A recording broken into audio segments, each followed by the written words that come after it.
Hello बच्चों, कैसे हैं आप सब। कल हमने वाक्य पढ़े थे। वाक्य में अपने सरल, संयुक्त और मिश्र वाक्य हमने पढ़े। आज वाक्य का जो दूसरा पार्ट है वो हम पढ़ रहे हैं वाच्य। कल हमने वाक्य में पढ़ा, वाक्यों को हमने 3 प्रकार से विभाजित किया था। एक रचना के आधार पर, दूसरा क्रिया के आधार पर और तीसरा अर्थ के आधार पर। आज हम क्रिया के आधार पर और अर्थ के आधार पर वाक्यों को पढ़ रहे हैं। क्रिया के आधार पर हम जिन वाक्यों को पढ़ेंगे उनमें कर्म, कर्तृवाच्य, कर्मवाच्य और भाववाच्य, ये 3 वाच्य पढ़ रहे हैं। यहाँ पर हम वाक्यों को वाच्य कह रहे हैं कथन के आधार पर। वाच्य का अर्थ होता है कथन, तो कथन के आधार पर इनको वाक्य नहीं कह के हमने इनको वाच्य कहा है। तो हम पढ़ते हैं वाच्य।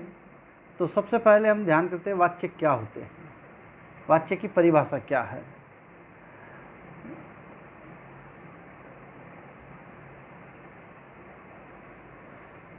तो यहाँ पर हम ध्यान करें, वाच्य का अर्थ होता है बोलना या कहने योग्य, अर्थात कथन जिसके अनुसार कहा जाता है उसे हम वाच्य कहते हैं। इंग्लिश में इसे हम वॉइस कहते हैं,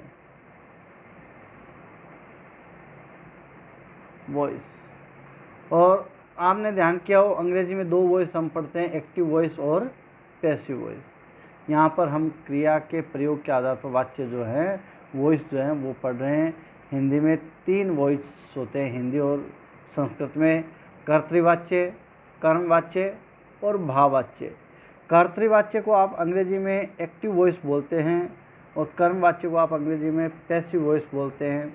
और भाववाच्य जो कि अंग्रेजी में नहीं होता है लेकिन फिर भी हम ध्यान करें, इसको इम्पर्सनल वॉइस इसको अंग्रेजी में बोला जाता है।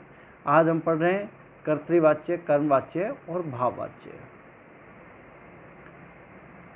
जब कथन कर्ता के अनुसार कहा जाता है तो उसे कर्तृवाच्य कहते हैं। ये हम सामान्य तौर पे समझते हैं, जानते हैं। लेकिन परिभाषाई तौर पे हम बात करें, जब क्रिया का संबंध कर्ता से हो तो उसे कर्तृवाच्य कहते हैं। इन वाक्यों में क्रिया के लिंग वचन है वो कर्ता के अनुसार होते हैं, ये समझने के तौर पे बात है। लेकिन जब अंग्रेजी में हम सामान्य तौर पे इनकी जब बात करते हैं, परिभाषा की बात करते हैं या समझने की बात करते हैं, तो हमारे ध्यान ये आना चाहिए कि जब कोई भी कथन है वो कर्ता के अनुसार कहा जाता है, कर्ता के शब्दों के माध्यम से कहा जाता है, कर्ता के द्वारा कहा जाता है, तो उसे कर्तृवाच्य कहते हैं। अब हम कैसे पहचानें कि कौन सा वाच्य कर्तृवाच्य, कौन सा वाच्य कर्मवाच्य है। तो इसकी एक सामान्य सी पहचान, बड़ी सुंदर सी पहचान है, जिसको हम एक ट्रिक के माध्यम से या ट्रिक के तौर पे इसको याद रख सकते हैं कि जब हम कर्ता के लिंग वचन परिवर्तित करते हैं तो कर्ता के लिंग वचन परिवर्तन करने से क्रिया के लिंग वचन यदि परिवर्तित हो जाते हैं तो इसका मतलब क्रिया है वो कर्ता के अनुसार आई है और वह कर्तृवाच्य है। बड़ी सुंदर सी छोटी सी पहचान है और ट्रिक के माध्यम से हम इसको आसानी से पहचान सकते हैं। उदाहरण के तौर पे हमने एक वाक्य लिखा है कि राम पुस्तक पढ़ रहा है, और इस वाक्य में कर्तृवाच्य है। इस बात का पता लगाने के लिए हमने क्या किया, वाक्य के कर्ता को आप सब पहचान सकते हैं, सब्जेक्ट जिसको अंग्रेजी में बोलते हैं सब्जेक्ट। कर्ता को देखा कि कर्ता पुल्लिंग है, राम जो है लड़का है तो पुल्लिंग है। यहाँ पर हमने राम की जगह स्त्रीलिंग और सब्जेक्ट कर्ता जो लेकर के हमने देखा, तो सीता पुस्तक पढ़ रही है। तो यहाँ पर कर्ता के लिंग वचन परिवर्तन करते ही क्रिया के लिंग वचन परिवर्तन हो गए, इसका मतलब ये कर्तृवाच्य है। तो हम परिभाषा के तौर पे चाहे कुछ भी याद रखें, लेकिन समझने के तौर पे हमें ये ध्यान करने की आवश्यकता है कि यदि कर्ता के लिंग वचन परिवर्तन करने से क्रिया के लिंग वचन परिवर्तित हो जाते हैं तो वहाँ कर्तृवाच्य होता है। मेरे हिसाब से ये पहचान आपके ध्यान में आ गई होगी, उससे अच्छी पहचान आप और नहीं ध्यान कर सकते। एक और हम यहाँ पर ध्यान करें कि कर्तृवाच्य में क्रिया सकर्मक और अकर्मक दोनों प्रकार से हो सकती है। सकर्मक भी हो सकती है क्रिया और अकर्मक भी, लेकिन क्रिया होगी कर्ता के अनुसार। उदाहरण के तौर पे सीता गाना गाती है, सकर्मक है, पहचान सकते हैं हम। इससे पहले हमने एक वीडियो बनाया था जिसमें हमने क्रिया पढ़ी थी, उसमें हमने पढ़ा था क्रिया सकर्मक और अकर्मक का हम पता कैसे लगाते हैं, जिसमें हमने ध्यान किया था सकर्मक के लिए हम क्या और किसको, ये दो शब्दों से हम क्रिया का पता लगाते हैं। तो सीता गाना गाती है, ये सकर्मक क्रिया है, और राम सो रहा है, ये अकर्मक क्रिया है। इसका मतलब कर्तृवाच्य में क्रिया सकर्मक और अकर्मक दोनों ही प्रकार से हो सकती है। तो कर्तृवाच्य मेरे हिसाब से आपके समझ में आ गया होगा, एक्टिव वॉइस जिसे इंग्लिश में बोलते हैं। आगे बढ़ने से पहले मैं आपसे कहना चाहूँगा कि अगर आपने हमारे वीडियो को सब्सक्राइब नहीं किया है तो आप सब्सक्राइब कीजिए, अच्छा लगे तो लाइक कीजिए। और जैसे कि पहले भी मैंने कहा है कि शिक्षा ज्ञान जो है, ज्ञान का प्रसार एक दूसरे में बांटने से होता है, तो आप वीडियो को शेयर कीजिए। आगे बढ़ते हैं। और मैं बार बार कहता हूँ आपको कि ये जो नोट्स हैं ये आपके पास में स्थायी बने रहें, इसके लिए आप इनके स्क्रीनशॉट लेकर के आप अपनी नोटबुक में इनको नोट कर सकते हैं। वैसे तो किताबों में खूब लिखा हुआ मिल जाता है, लेकिन समझने की आवश्यकता होती है, और जो समझाने का कार्य मैं यहाँ पे आपसे कर रहा हूँ। फिर हम पढ़ते हैं कर्मवाच्य। कर्मवाच्य को हम पढ़ें तो मैंने आपको जैसे बताया था, कर्मवाच्य को अंग्रेजी में कहते हैं पैसिव वॉइस, कर्तृवाच्य को एक्टिव वॉइस और कर्मवाच्य को पैसिव वॉइस कहते हैं। पैसिव वॉइस की हम बात जानते हैं। कर्मवाच्य की बात करें तो जैसे कि इसमें कर्म के अनुसार वाक्य कहा जाता है, कथन कहा जाता है, तो इसका मतलब इस प्रकार के वाक्यों में कर्म अवश्य होगा, और कर्म अवश्य होगा तो क्रिया केवल सकर्मक ही होगी, इसमें अकर्मक का कोई काम नहीं है। आप अंग्रेजी में भी देख सकते हैं, जिन सेंटेंस में ऑब्जेक्ट नहीं होता है उनकी पैसिव नहीं बनाई जा सकती। तो उसी प्रकार से कर्मवाच्य की जहाँ बात है तो कर्मवाच्य में कर्म अवश्य होता है। जब क्रिया का संबंध कर्म से होता है तो उसे कर्मवाच्य कहते हैं। इन वाक्यों में क्रिया के लिंग वचन कर्म के लिंग वचन के अनुसार होते हैं। इस बात को आप ध्यान करें, बहुत ही महत्वपूर्ण पंक्ति है। क्रिया के लिंग वचन कर्म के लिंग वचन के अनुसार होते हैं, अर्थात जो कर्म के जो लिंग वचन होंगे वही क्रिया के लिंग वचन होंगे। अब कैसे पहचानेंगे कि कर्म क्रिया है वो क्रिया के लिंग वचन है वो कर्म के लिंग वचन के अनुसार है या नहीं है? तो इसके लिए हम ध्यान करें, जैसे हमने कर्तृवाच्य में ध्यान किया कि कर्ता के लिंग वचन परिवर्तन करने से क्रिया के लिंग वचन परिवर्तन हो रहे थे, उसी प्रकार से यदि कर्ता के लिंग वचन परिवर्तन करने से क्रिया के लिंग वचन परिवर्तन नहीं हो रहे हैं तो दूसरा हम कर्म के लिंग वचन परिवर्तित करके देखेंगे। तो पहली तो शर्त हो गई सकर्मक होना चाहिए, कर्म होना चाहिए। कर्म है वाक्य में तो हम कर्ता के लिंग वचन परिवर्तन करके देखेंगे। यदि कर्ता के लिंग वचन परिवर्तन से क्रिया के लिंग वचन परिवर्तन होंगे तब तो कर्तृवाच्य है, और कर्ता के लिंग वचन परिवर्तन करने से क्रिया के लिंग वचन परिवर्तित नहीं हो रहे हैं तो उस स्थिति में हम कर्म के लिंग वचन परिवर्तित करके देखेंगे, और उससे अगर क्रिया के लिंग वचन परिवर्तित हो जाते हैं तो क्रियावाच्य है वो कर्मवाच्य होता है। उदाहरण के तौर पे हम यहाँ पर कह सकते हैं कि राम ने पुस्तक पढ़ी।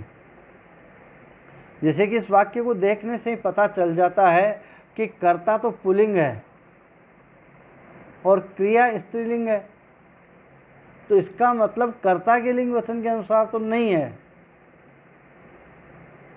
तो यहाँ पर हम ध्यान करें, बीच में पुस्तक शब्द आ रहा है जो कि वाक्य में कर्म है। इसके लिंग वचन परिवर्तन करते हैं। राम ने पुस्तक पढ़ी, लेकिन पुस्तक की जगह हमने ग्रंथ कर दिया। राम ने ग्रंथ पढ़ा, राम ने अखबार पढ़ा। तो यहाँ पर ध्यान करें कि लिंग वचन जो है वो कर्म के लिंग वचन के अनुसार आ रहे हैं, इसलिए यहाँ पर कर्म वाच्य होगा, न कि कर्तृवाच्य। दूसरा सेंटेंस हम पढ़ें, सीता ने पुस्तक पढ़ी। अब सीता तो पुल्लिंग है, स्त्रीलिंग है, और यहाँ पर पुस्तक भी स्त्रीलिंग है, लेकिन सीता के अनुसार लिंग यहाँ पर जो लिंग वचन नहीं आए हैं, बल्कि यहाँ पर पुस्तक के लिंग वचन के अनुसार आए, क्योंकि यहाँ पर अगर मान लो हम पुस्तक के ग्रंथ कर दें तो सीता ने ग्रंथ पढ़ा, सीता स्त्रीलिंग है और ग्रंथ है वो पुल्लिंग है। सीमा ने गाना गाया, अब सीमा स्त्रीलिंग है, क्रिया पुल्लिंग आ रही है। तो इस प्रकार से हम ध्यान कर सकते हैं कि जहाँ कर्म के लिंग वचन के अनुसार क्रिया के लिंग वचन आते हैं तो वहाँ कर्म वाच्य होता है।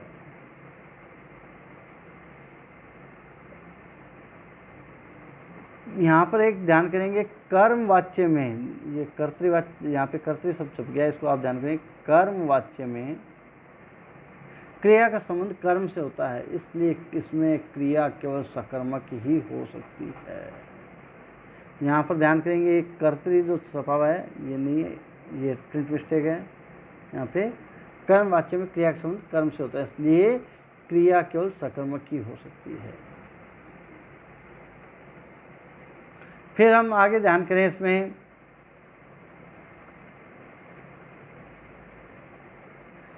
कि एक और पहचान सामान्य तौर पे हम ध्यान कर सकते हैं, यदि कर्ता के साथ में विभक्ति चिन्ह होता है।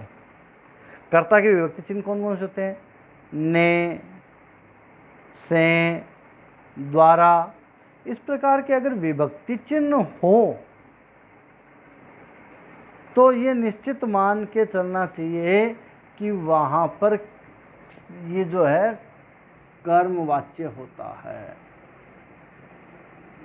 उदाहरण के तौर पे प्रियांशु ने पुस्तक पढ़ी, जितने हमने ये उदाहरण पढ़े इनमें सब में देखो ने लगा हुआ है, तो हम इनसे ये पहचान सकते हैं कि जब कर्ता के विभक्ति चिन्ह लगा हुआ होता है तो वहाँ पर क्रिया कर्म के अनुसार होती है और वहाँ पर कर्मवाच्य होता है।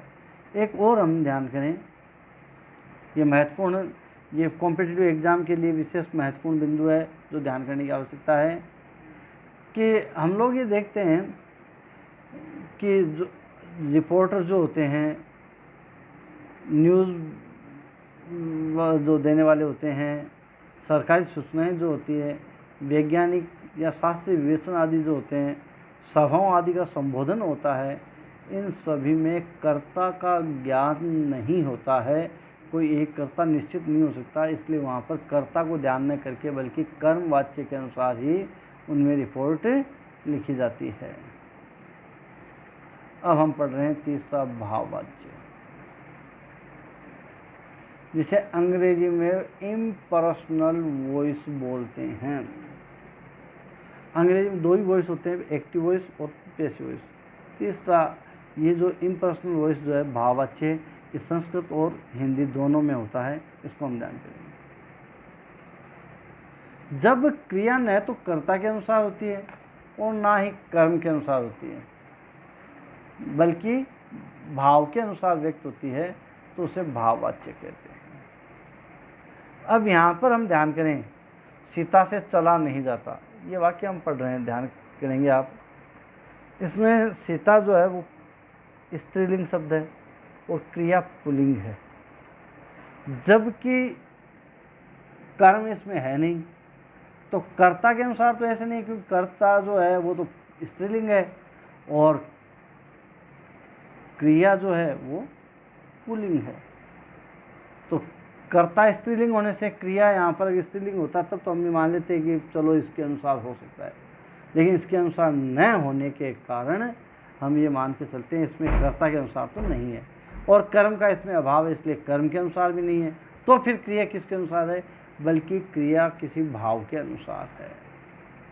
तो ये ध्यान करें, जब वाक्य में क्रिया कर्ता के अनुसार नहीं होती है और कर्म का अभाव होता है तो वहाँ क्रिया भाव के अनुसार होती है और वहाँ पर भाववाच्य होता है। भाववाच्य में क्रिया सदैव एक वचन, पुल्लिंग और अन्य पुरुष में रहती है, ये ध्यान करेंगे।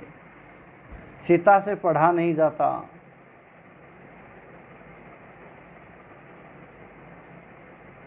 पुल्लिंग है, एक वचन है, अन्य पुरुष।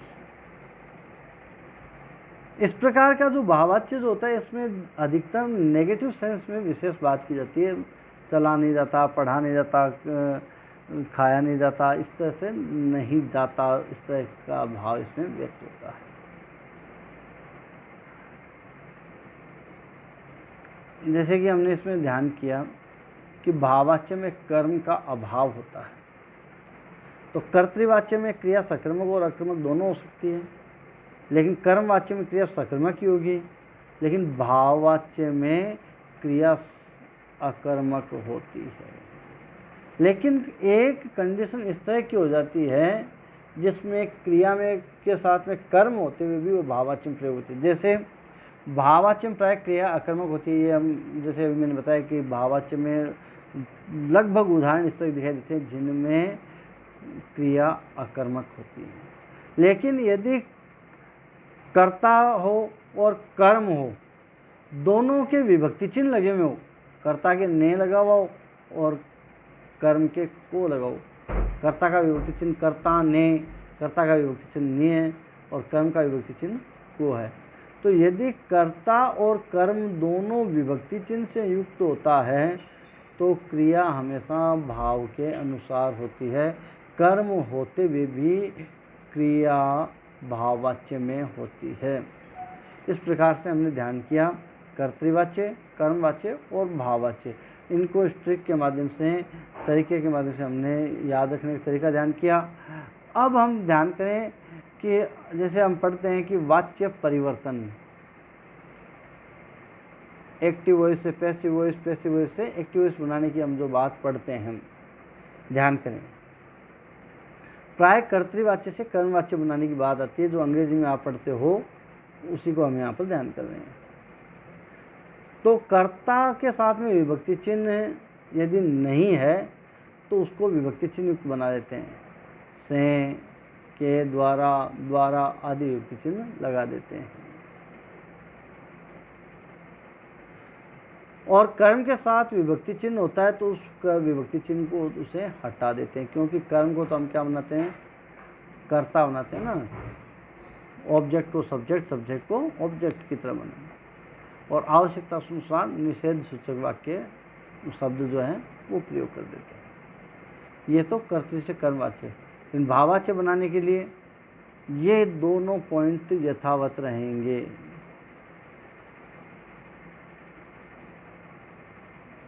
क्योंकि भाववाच्य में कर्म का अभाव होता है, केवल इतना सा ही ध्यान करने की आवश्यकता है। इसके बाद में हम पढ़ते हैं अर्थ के आधार पर वाक्य। अर्थ के आधार पर वाक्य 8 प्रकार के होते हैं जिनको हम यहाँ पर ध्यान कर रहे हैं। विधानार्थक, एफर्मेटिव सेंटेंस, वाक्य हम सेंटेंस जो उसमें 4 सेंटेंसेस जो अपन पढ़ते हैं अंग्रेजी में, affirmative, negative, interrogative, interrogative, negative. तो विधानार्थक, एफर्मेटिव सेंटेंस, सिंपल सेंटेंस जो होते हैं जिनमें किसी कार्य का करना या किसी बात का होना पाया जाता है वो विधानार्थक वाक्य कहलाते हैं। मैं पुस्तक पढ़ता हूँ, कार्य का होना पाया जा रहा है, वह मेरा भाई है, किसी बात का होना पाया जा रहा है। निषेधात्मक, नेगेटिव, जिनमें कार्य का निषेध पाया जाता है नेगेटिव। प्रश्नार्थक, जिनमें जिन वाक्यों के द्वारा कोई प्रश्न पूछा जाता है प्रश्नार्थक। आज्ञार्थक, किसी कार्य करने की आज्ञा दी जाती है वो आज्ञार्थक। विस्मय बोधक, जिनमें हर्ष, शोक, घृणा, आश्चर्य आदि के भाव व्यक्त होते हैं, विस्मय बोधक। और इनमें विस्मय बोधक की जो हमने पहले जो पढ़े थे, ध्यान करने की आवश्यकता है, इनमें विस्मय बोधक चिन्ह जो ये होता है, उल्टा आई जो होता है, ये दिखाई देता है, जिससे हम पहचान लेते हैं ये विस्मय बोधक वाक्य है।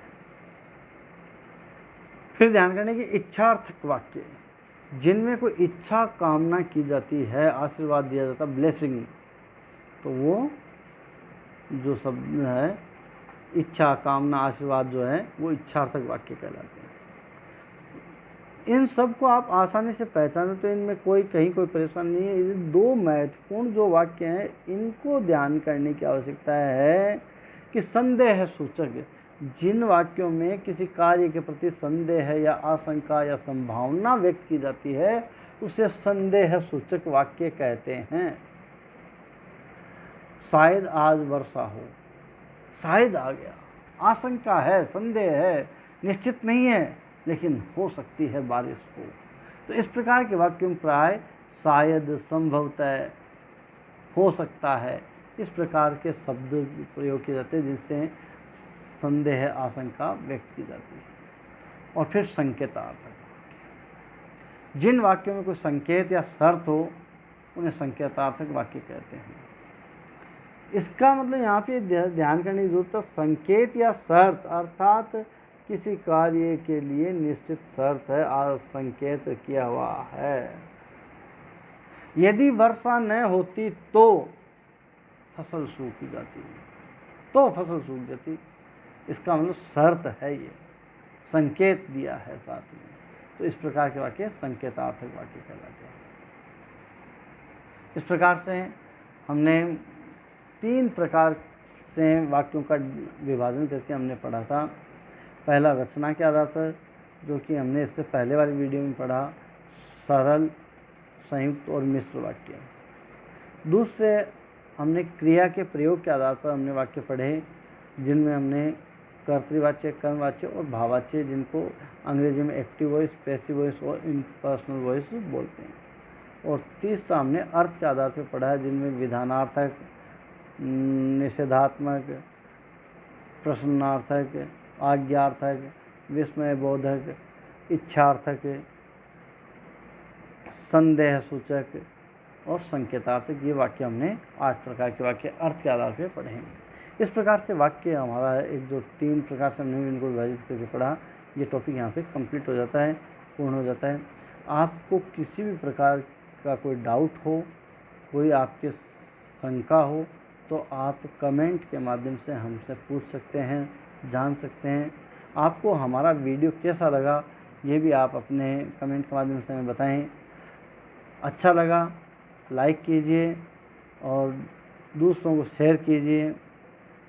और हमारे लेटेस्ट जो वीडियो हैं, जो भी हम वीडियो चढ़ा रहे हैं तुरंत, तो उसकी तुरंत आपको जानकारी मिल सके, इसके लिए आप हमारे चैनल को सब्सक्राइब कीजिए, हमसे जुड़े रहिए, पढ़ते रहिए, घर में रहिए, सुरक्षित रहिए।